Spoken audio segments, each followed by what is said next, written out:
무슨 옷을 입었는가를 들여다보면 그 시대가 보인다고 하지요. 때문에 신경 써서 옷을 갖춰 입는 결혼식장 풍경은 옷차림으로 시대를 가늠할 수 있는 좋은 거울일 것입니다. 요즘 신부들이 선택하는 홀레복은 웨딩드레스. 신랑들도 턱시도 차림이 대세입니다. 결혼식장에 한복을 차려입고 오는 하객들도 드물어졌고 아직까지 한복을 차려입는 이들은 양가의 어머니들 뿐인 듯 싶습니다.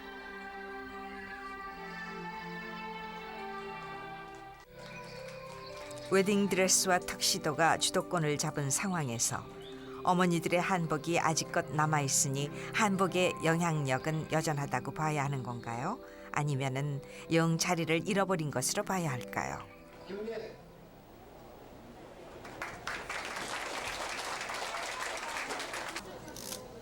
좋은 생각 하시면서 촬영할게요. 부케 좀 올리시고. 자, 촬영 들어가니까 변화된 시대, 카메라 보시고요. 달라진 오늘을 사는 우리에게 우리 옷 한복은 얼만큼 가깝고 또 얼만큼 먼 옷일까요?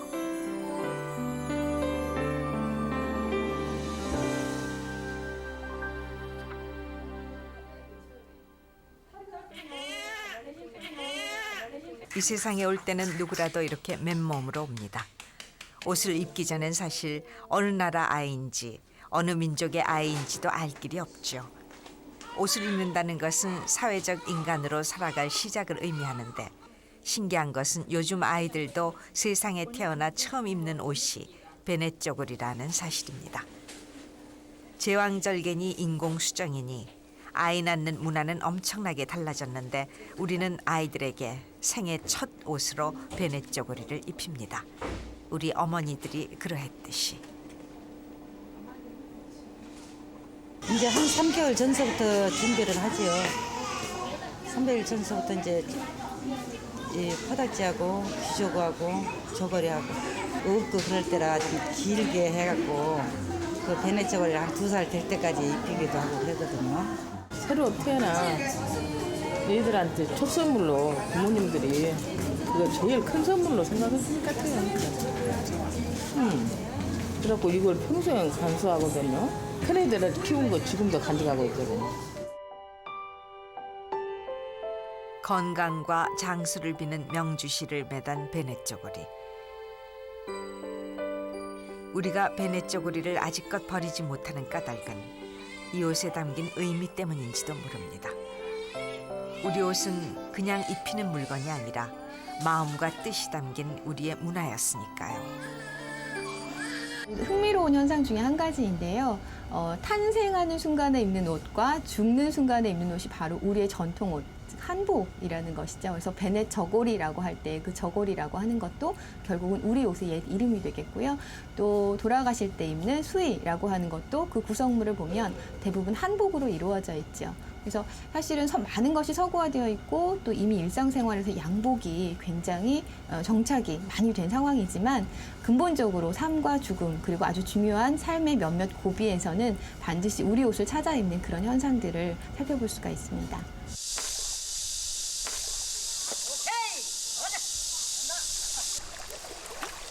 세월이 물처럼 흘렀지만 잊혀지지 않는 우리 옷의 의미들이 있습니다.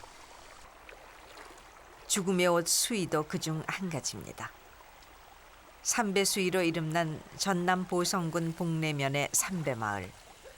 이 마을 할머니들은 초여름부터 삼배 손질로 분주합니다.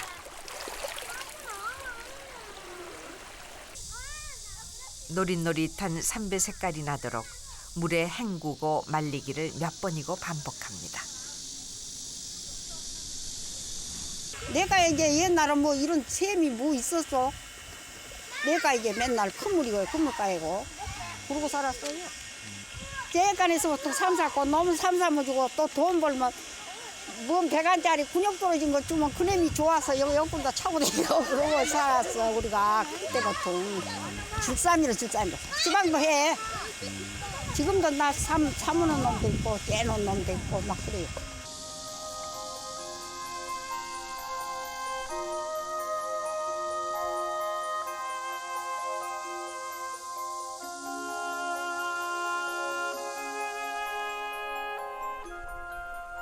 수의 만드는 일에는 가정이 화목하고 자손이 번성한 집의 장수 노인들이 제격이라고 합니다. 자신의 수의를 미리 지어놓는 일도 자연스러운 일이었습니다. 옷을 통해서 죽음을 대비했던 것입니다. 흙과 더불어 잘 썩는 삼배는 수의로 그만이었는데 바싹 마르기 전에 이렇게 밟아주어야 옷 찢기가 수월합니다. 요걸 막 짜서 끊어놓으면 얼물멍해요. 태가 없어요. 갖고 이거 끊어갖고 물에다 담가서 빨아갖고 이렇게 손질하고 발로 벌로 막 반질반질하고 근육이 없어요. 근육이 매이고 탄탄하게 배이고 더 곱게 배이고 바느질 하기도 수월하고 옷에 입으면 옷도 태가 나고 그래요.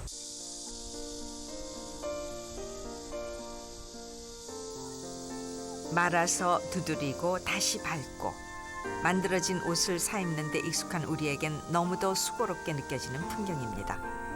하지만 드리는 정성만큼 천히 즐겨져서 보송포는 수의나 상복으로도 옷을 자주 입지 못하는 서민들에게도 사랑을 받았습니다. 보성포는 기층민들, 서민들이 오랫동안 옷을 입어야만 돼요. 옷이 적은 배가 그런 측면에서 저런 과정을 하면서 그 내구성을 굉장히 길게 해주는 거고 보관에도 그 손질을 함으로써 그 어떤 다른 약재를 넣지도 않고 장기간 보관이 가능해요. 예를 들어 점이 안 순하거나.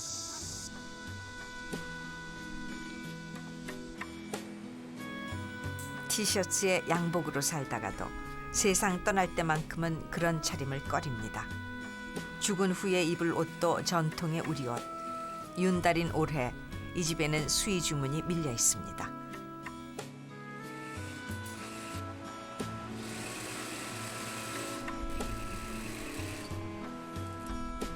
무탈하다는 윤달에 부모 수의를 지어두려는 이들. 세상 어느 옷에 이토록 깊은 뜻이 숨어 있을까요?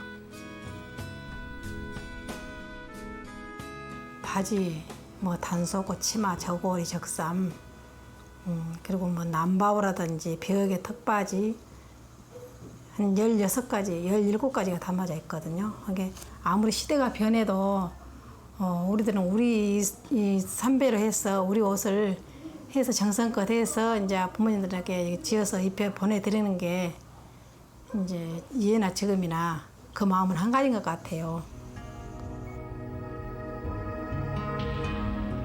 건강과 장수를 비는 탄생의 옷 베넷 쪼고리. 무탈한 인생을 기원하는 색동 돌복. 드레스에 밀려났지만 패백이란 이름으로 아직껏 입는 홀레복. 죽음을 미리 대비하는 상복과 수의. 의식하지 못한 사이에도 우리 옷은 여전히 우리의 삶 속에서 삶을 깊고 풍요롭게 해주고 있었던 것은 아닐까요?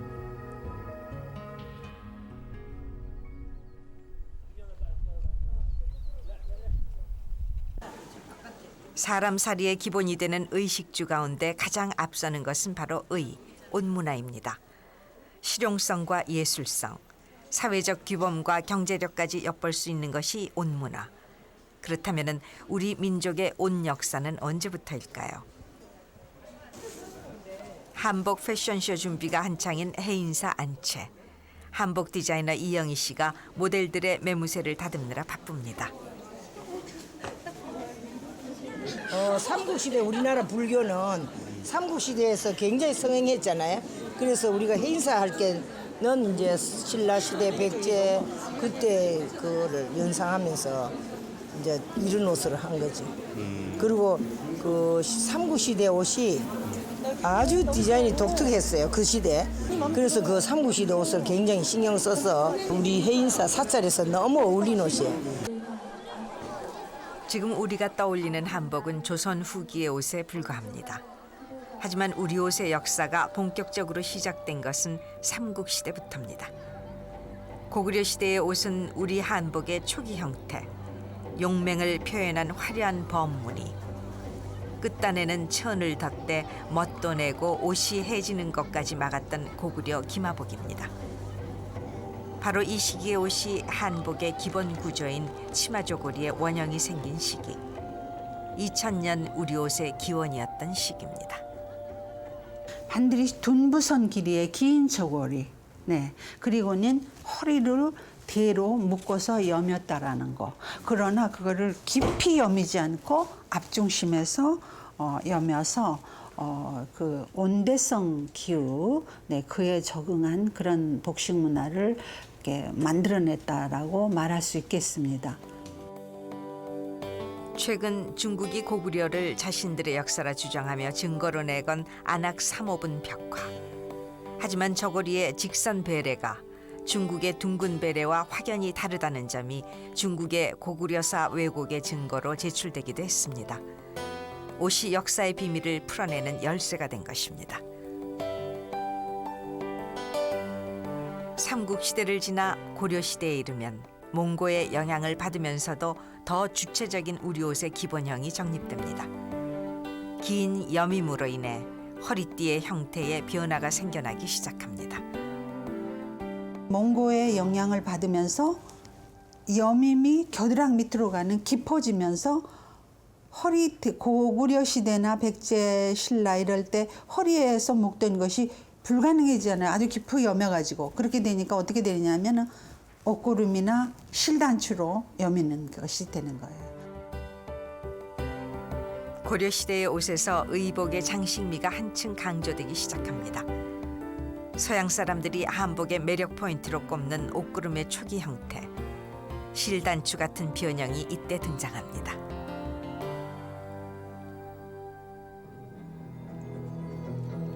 삼국시대와 고려시대까지만 해도 남녀의 옷은 크게 다르지 않지만 조선시대에 이르면 상황이 달라집니다.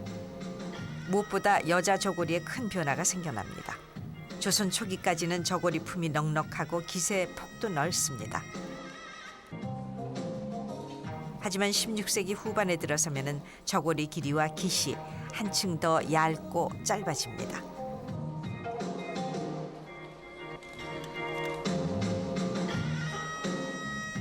조선 후기로 갈수록 저고리 단소화는 더욱 심해지죠. 임진왜란 병자호란을 겪으면서 조금 이제 옷이 좀 작아지기 시작해요. 약간 실용성으로.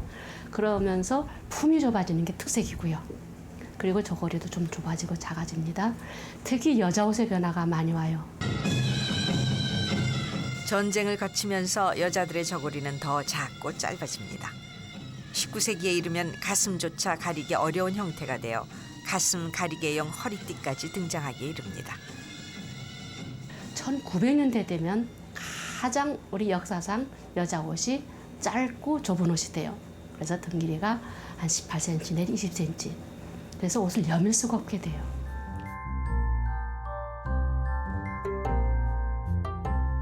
조선 후기 규장각 검서관 이덕무의 기록은 이 당시 사회 분위기를 전합니다.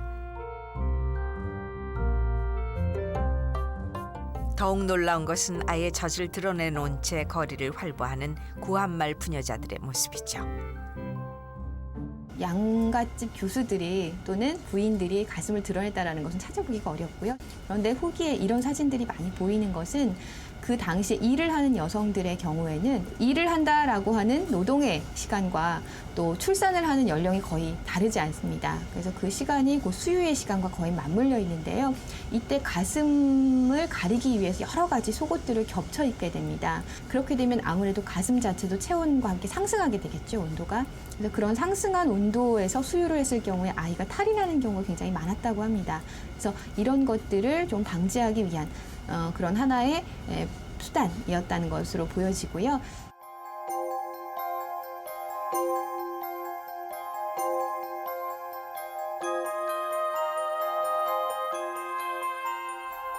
여자의 저고리에 일어난 변화, 이것은 무엇을 의미할까요? 활동적이지 못한 짧은 저고리는 여성의 사회 활동과 역할이 줄어들었다는 사실을 말해줍니다. 옷의 변화를 통해서 시대를 읽을 수 있다는 것. 우리가 어제의 옷과 오늘의 옷을 돌아볼 이유가 여기에 있습니다.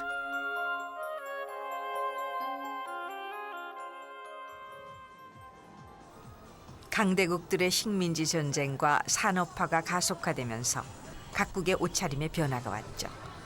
우리도 2000년 역사의 우리 옷 대신 서양 옷을 받아들였습니다. 불과 50년 전의 일이었습니다. 우리 국민의 입장에서 보면 입지 않기 때문에 그런 말이 나왔다고 생각이 들어요. 만약에 우리가 맨날 입는다면은 내 바지 어딨어? 내 저고리 어딨어? 내 치마 어딨어? 이렇게 찾지 한복 그러면 어디서부터 어디까지냔 말씀이죠.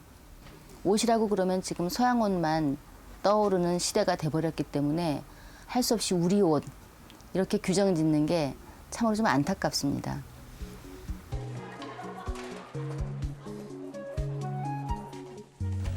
기성복은 물론 맞춤 한복까지 겸하는 한국 최대의 한복 상가 서울 광장시장.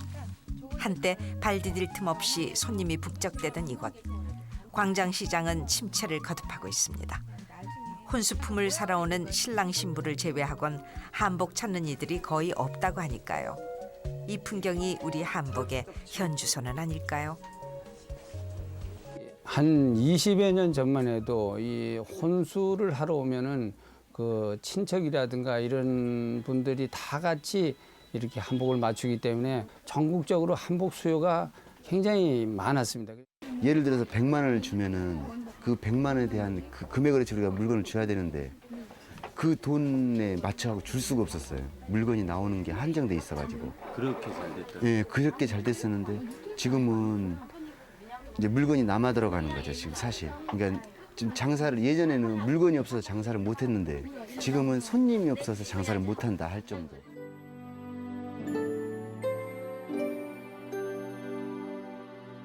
깊고 오랜 역사와 의미를 지녔던 옷문화는 사진과 그림 속에나 남아있는 풍경이 되고 만 것입니다.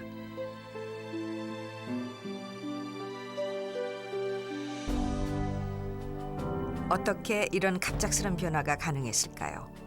서양 옷의 수용은 국가가 주도했습니다. 을미의제 개혁이 그 정점으로 관복과 군복부터 서양 옷으로 바꾸지요. 옷이 개혁의 대상 1호였던 것입니다.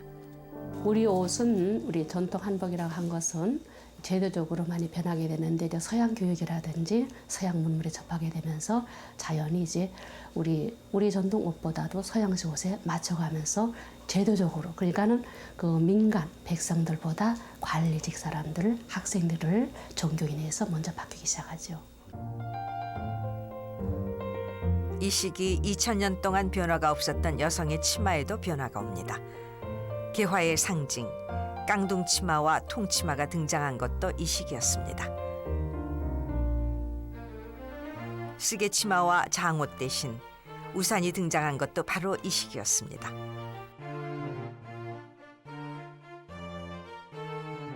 쓰개치마를 대신해 엄청나게 늘어났던 우산의 수입량은 급격한 변화로 인한 사람들이 얼마나 혼란을 겪었는지를 짐작케 합니다.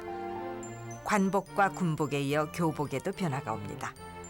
세일러복을 비롯한 서양식 교복이 등장하는데 이에 대한 반발도 만만치 않았습니다. 그 1900년대 초에 그 진명여학교에서는 그 우리 한복을 벗고 양장옷을 입습니다. 그랬더니 부모님들이 서양 귀신 같다. 그러면서 가뜩이나 보내고 싶지 않은데 가서 서양 귀신 같은 옷을 입게 되고 서양 사람이 될까? 그런 걱정도 많이 해서 안 보내기 시작합니다. 그러니까 할 수 없이 학교에서는 다시 한 2, 3년 입힌 다음에 그냥 한복을 입어라 하고 제도가 완화되는 그러한 일도 있고요.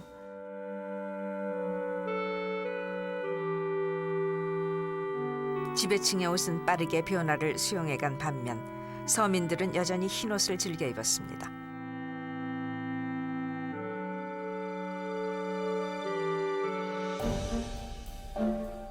일제는 한국인들의 흰옷이 바로 민족 정신의 구심점이 된다고 생각하기에 이릅니다. 흰옷 입은 사람의 관공서 출입을 금하기도 합니다.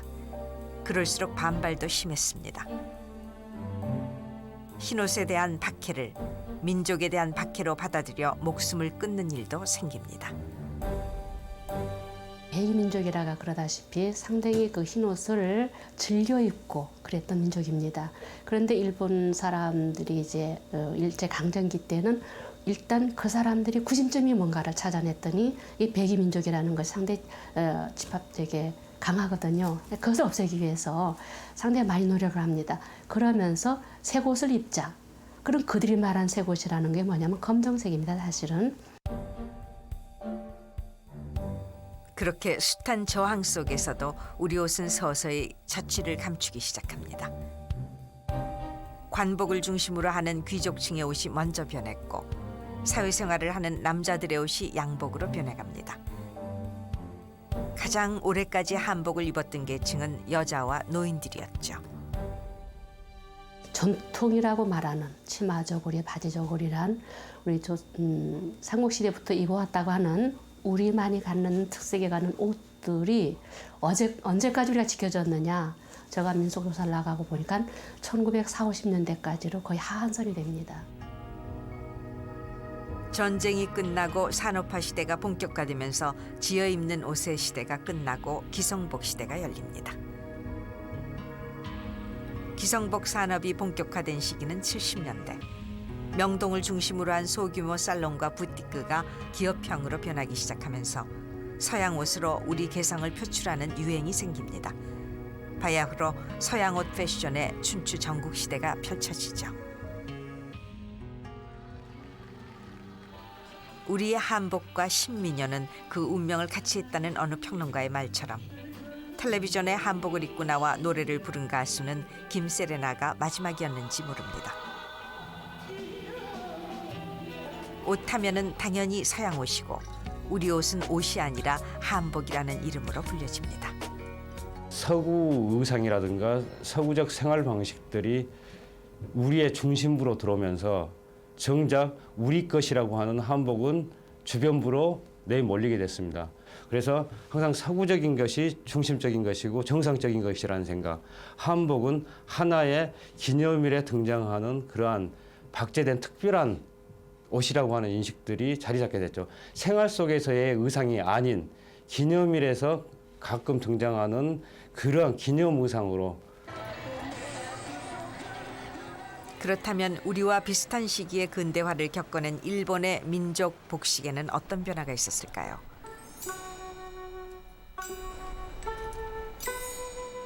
일본의 전통옷 기모노는 어떤 역사를 거치며 사라졌고 또 어떤 변화를 거치며 오늘 동경의 거리에 남아있게 됐을까요? 伝統のものを守っていこうというようなそういう気持ちはやっぱりあったわけなんですけれども、第二次世界大戦で日本は敗戦しましたから伝統に対して何て言うんでしょうか、疑問も感じたんですよね。それで新しいもの、今までいいと言われてたものがみんなダメになってしまって新しい価値観っていうのをやはりすごく受け入れたく思ったんだと思うんです。 전쟁에 패배하면서 일본인들은 기모노 대신 앞다투어 서양 옷을 입었습니다. 그렇게 서양 옷에 완전히 옷의 자리를 내어준 지 50여 년이 지나서야 일본은 다시 기모노 입는 법을 젊은 세대에게 가르치고 있습니다. 일본 사회의 기모노 부활은 어떤 의미일까요? 母が着物の着付けを習っていて、それで私も興味を持ち始めて一緒に習い始めたんですけど、今度は着付けだけじゃなくて着物を仕立てる方に興味が出まして、それでこの学校に入りました。着物には柄で四季を感じられる。でその季節季節で着るものも変わるから、夏は夏ですごく涼しげに見えるし、冬は冬のいい冬を表しているいいものがあると思います。 민족의 옷이라는 국수주의적 의미를 떠나 하나의 새로운 패션으로 기모노를 입는 젊은 세대들. 하지만 기모노를 통해 일본의 젊은 세대들은 일본의 문화의 깊이를 배우게 될 것입니다. 옷은 문화를 배우게 하는 가장 친근한 통로니까요.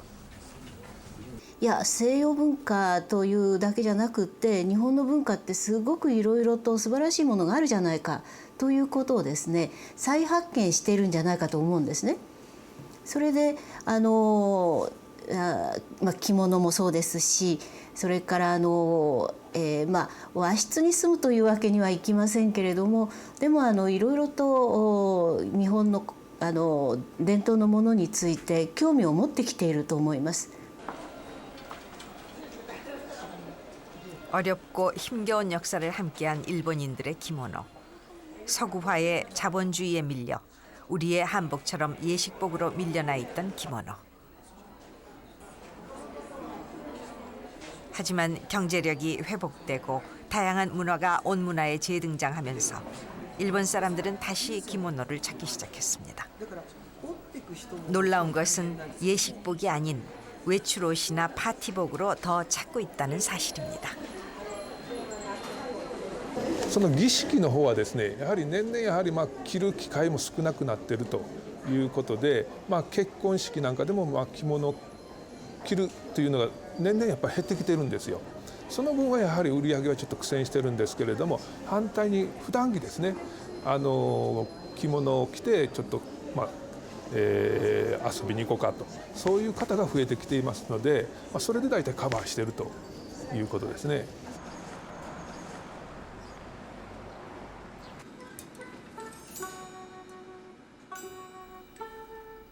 기모노 원단을 염색하는 오카야마 공방. 전통 공예 장인들이 수대에 걸쳐 기모노 원단을 염색해온 곳입니다.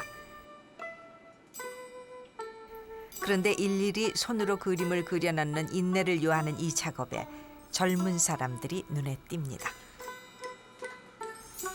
도제 방식으로 기술을 익힌 나이 든 장인들만이 아니라 대학을 나온 젊은 일본인들이 이 작업에 뛰어들고 있다는 것은 무엇을 의미할까요? 전통 옷의 제작 과정에 젊은 세대가 뛰어들었다는 것은 전통 옷 기모노가 과거에 머물러 있지 않고 새로운 시대와 호흡하면서 젊어지고 있다는 의미가 아닐까요?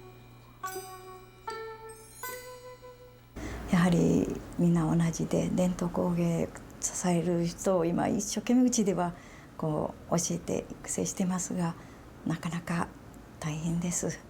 でもご覧のようにね、うちは若い人が多いです。はい、美術大学出た人とかたくさん来られます。最近は私テレビに出たりする時がありますので追っかけてどうしても染色を教えてほしいって来られる方も結構いらっしゃいます。 텔레비전에 등장했던 전통 염색 공예사를 보고 젊은이들이 이곳에 찾아왔다고 합니다. 옷뿐 아니라 어떤 문화라도 보지 않고서는 느낄 수도 관심이 생길 수도 없을 터. 교육과 미디어가 기모노에 대한 관심을 부활시킨 장본인이었던 것입니다. やっぱり世界の人に見てもらいたい伝統工芸なので、やっぱ若い人が伝えていくべきだと思います。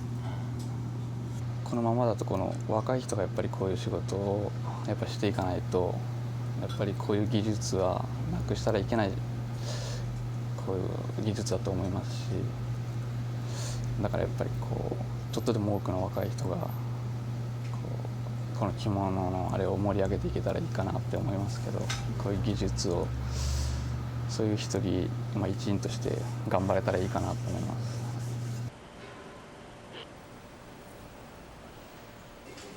쉽게 버려졌지만 오랜 역사만큼이나 깊은 의미를 가진 전통 옷들. 그렇다면 우리 옷 한복만이 지닌 매력은 무엇일까요? 프랑스 명품 셀린리의 수석 디자이너 이바나 오마주시. 그녀가 우리 옷 한복을 입어봅니다. 세계적인 의상 디자이너가 바라본 한복. 패션 아이템으로서 한복은 어떤 옷일까요? Un po' modernizzato sicuramente sì, perché così in tutta la sua bellezza faccio un po' fatica a camminare, però il taglio e le proporzioni sono stupende, quindi forse un po' modernizzato assolutamente sì, perché è un oggetto bellissimo di abbigliamento. 이바나 오마주 씨가 한복에 갖는 관심은 단순한 호기심만은 아닐 것입니다. 그동안 소개되지 않았던 한복에서 새로운 가능성을 보고 있기 때문일 터인데 사실 서구의 옷이 지나치게 상품화되면서 서구 패션계는 인간적이고 자유로운 동양의 옷 문화에 관심을 갖기 시작했습니다.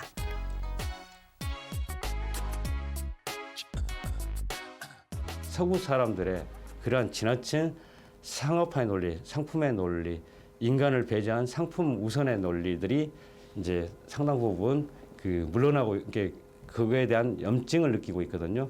그러한 부분들. 그래서 인간을 위한 그야말로 의상이 인간을 위한 그러한 도구라고 하는 것을 한복은 예전부터 생활 속에서 의상 자체에서 구현을 해내고 있었거든요.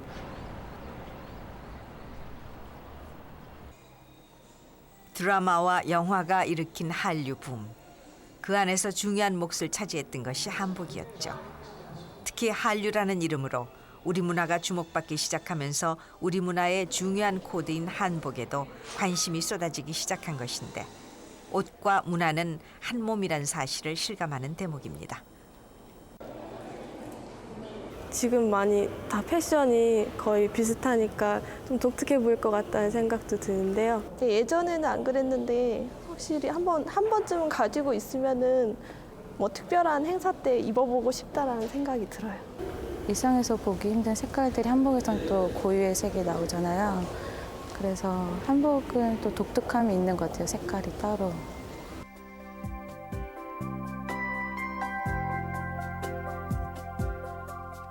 매체를 통해서건 전시회를 통해서건 접해야만 아름다움을 느낄 수 있다는 사실. 우리는 그동안 한복을 느낄 기회조차 갖지 못해왔던 것은 아닐까요? 우리조차 알지 못하면서 우리 문화의 국제적 성공을 바래왔던 것은 아닐까요? 그동안은 접해가지 못한 부분에 대해서 모르는 부분도 있었으나 막상 접하고 보니까 아름답기도 하고 깊이도 있고 또한 각자의 개성을 나타낼 수 있는 좋은 요소가 된다고 생각을 하기 때문에 한국적인 요소들이 주목을 받게 되었고 이에 또 그 트렌드를 쫓아가는 많은 패셔니스타들이 결국은 우리 것들을 좋게 보기 시작한 거죠.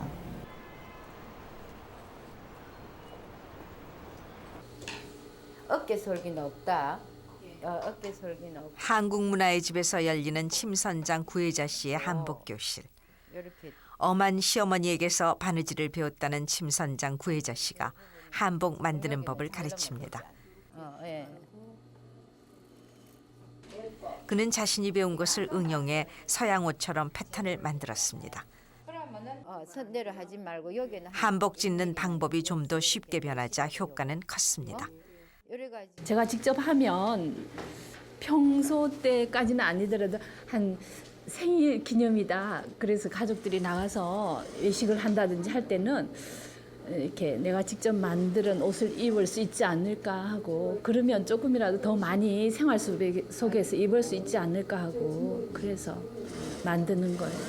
이렇게 예, 제가 가서 많이 입으려면 많이 어디 그 한복집에 가서 맞춰야 되잖아요. 그랬는데 그러면 점점 더 멀어지는 것 같아요. 근데 내가 하면 지금도 이거 딸 옷이거든요. 딸의 당의를 하고 있는데 애가 굉장히 좋아해요. 언제 되나고 옷이 언제 되나고 기대를 하고 있어요. 필요할 때마다는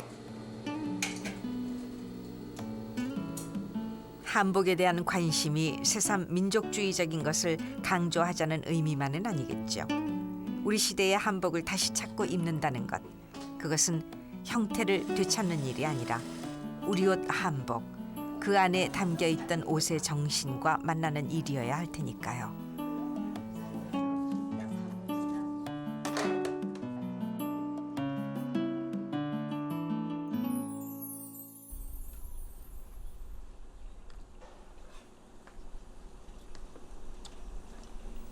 우리 옷의 화려한 역사는 사계절이 뚜렷한 우리나라의 자연 환경과 깊은 관련이 있습니다.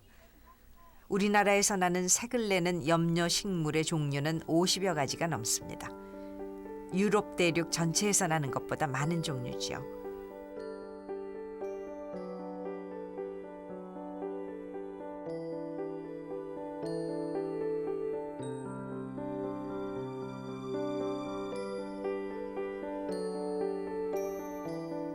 쪽이나 개화, 감이나 치자를 삭히고 삭혀서 물감을 만들었으니 피부에 닿는 것은 자연 아닌 천도 색도 없었습니다.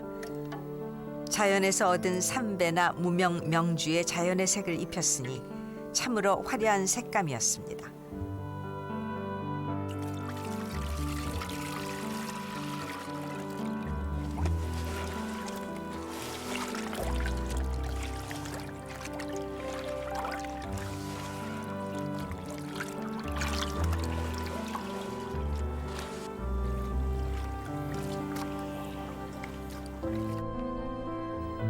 옷이 시장의 물건으로 넘어가 버린 뒤에 우리가 잃은 것 중에 가장 큰 것은 바로 옷에 담아 입었던 자연일지도 모릅니다.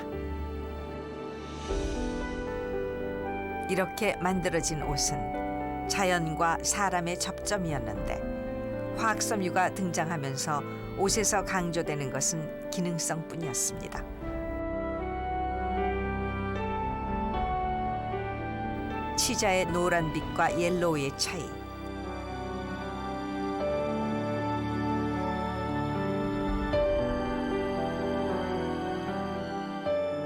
홍화의 붉은 빛과 레드 컬러의 차이는 편리한 옷과 문화의 옷, 딱 그만큼의 차이가 아닐까요?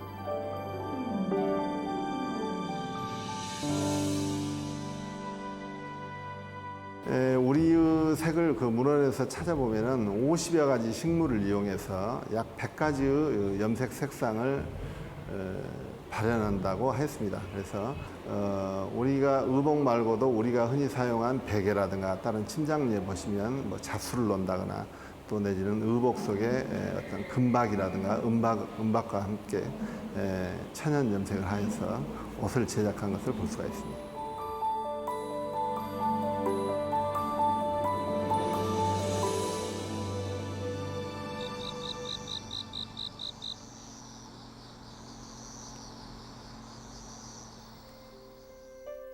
시절을 조금만 거슬러 올라가 보면 낮에는 밭일에 밤에는 옷 찢느라 잠을 못 이루던 이 땅의 어머니들이 있었습니다.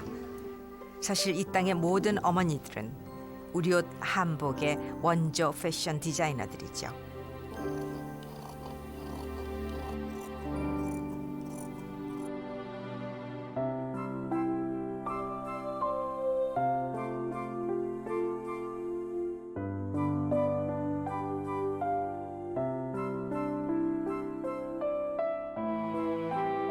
한복 디자이너 김혜순 씨는 옷을 지을 때마다 옛 시절 어머니들을 떠올린다고 합니다.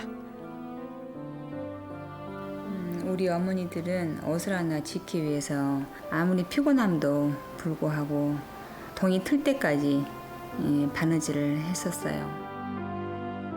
한 땀 한 땀 그 바느질을 하면서 입을 사람을 생각하고 정말 즐거운 마음으로 입었으면 하는 그런 생각으로 옷을 짓게 되지요.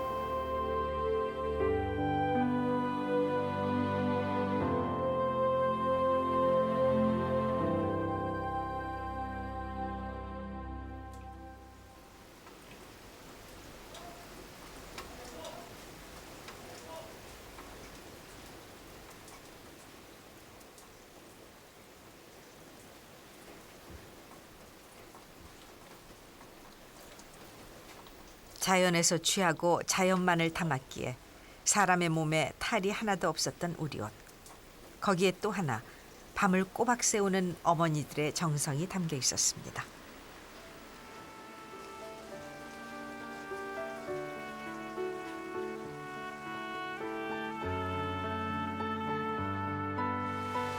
사실 어머니가 입던 옷도 다음에 딸이 다 물려 입을 수가 있었어요. 치마의 길이에 따라서 더 짧게 입을 수도 있고 평면이기 때문에 얼마든지 고쳐서 입을 수 있는 옷이 우리 옷이고 폭의 여유로움, 감싸는 그런 멋이 있어요. 적당한 여유를 두어서 옷을 만들기에 다 만들어진 상태에서 입으면 자연스럽게 몸을 감싸주며 체형과 맞춰지는 독특한 디자인이었죠.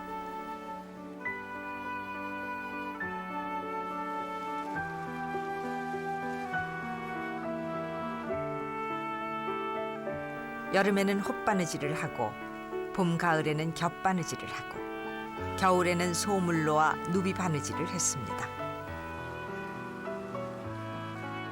자연과 사람에 대한 깊이 있는 이해가 바로 이 옷에 담겨 있었습니다.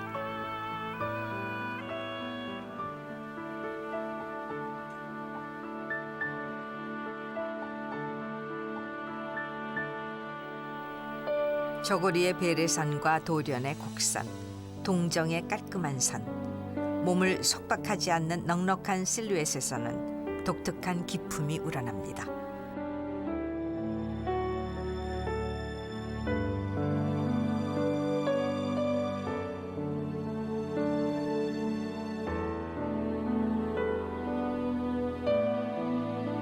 입는 사람이 살이 쪘거나 말랐거나 그 체형을 잘 감춰주는 체형 보정 효과도 한복을 따라올 옷이 없다고 하죠.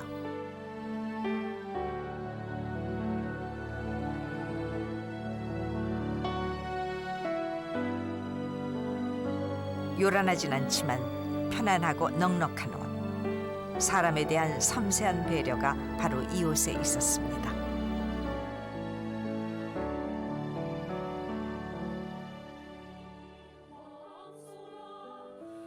지난 여름의 끝자락, 경기도 양평의 상온사에서 열린 산사음악회.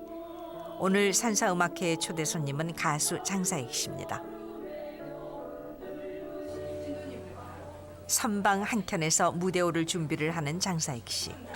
오늘 그의 무대복은 모시적삼, 늘 즐겨 입는 옷입니다.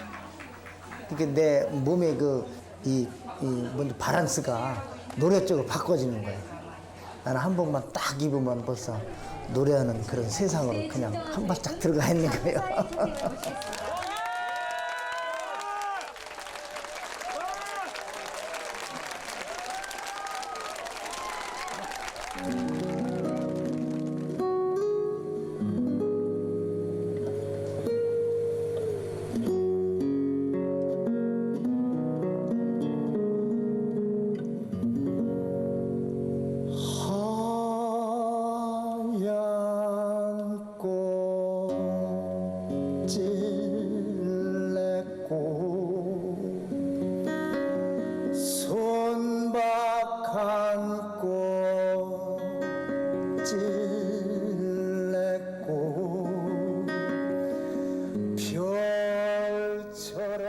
입는 사람이 편하게 여겨서일까요?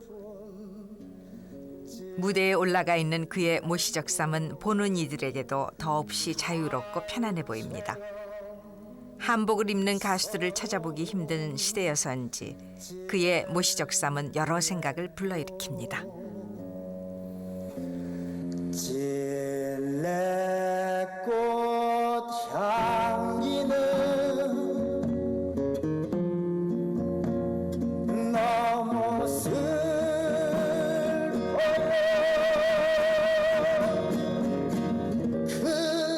그래서 울었지.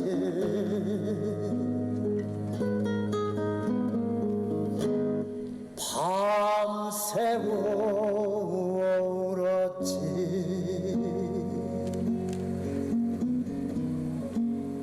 벌써 저는 이 한복이 편해요. 편고 제일 화사해요. 줄매기 하나 이렇게 입고 나오면은 그냥 그 노래 않고 가만히 있어도 아 저건 한국 사람, 한국의 소리다, 한국의 노래다 라고 사람들이 인식을 하고 거기서 벌써 먹고 들어가는데 그걸 불러 사람들이. 우리가 우리 옷을 입고 당당하게 노래하는 게 얼마나 참 재미있고 자랑스럽고 거기서 우리의 힘을 느낄 수가 있다.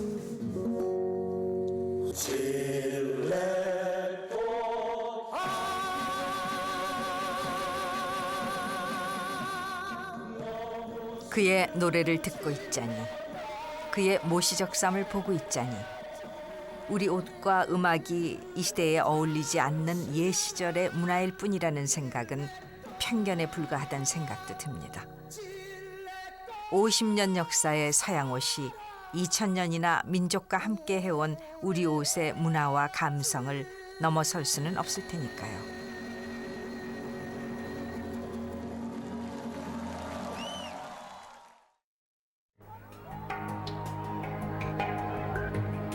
베를린 영화제에서 배우 이영애는 한복을 입었습니다. 처음 조국을 찾을 때 하인즈 워드가 입은 옷도 한복이었습니다. 2000년 동안 이어지다 50년 전부터 사라져가기 시작한 한복의 역사.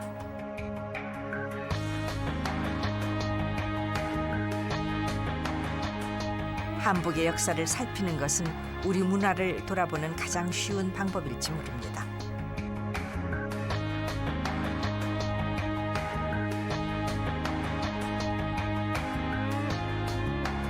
우리 옷 한복은 우리가 몸으로 살갗으로 품어온 민족문화, 날마다 거울을 들여다보며 살펴온 가장 생생한 삶의 문화였기 때문입니다.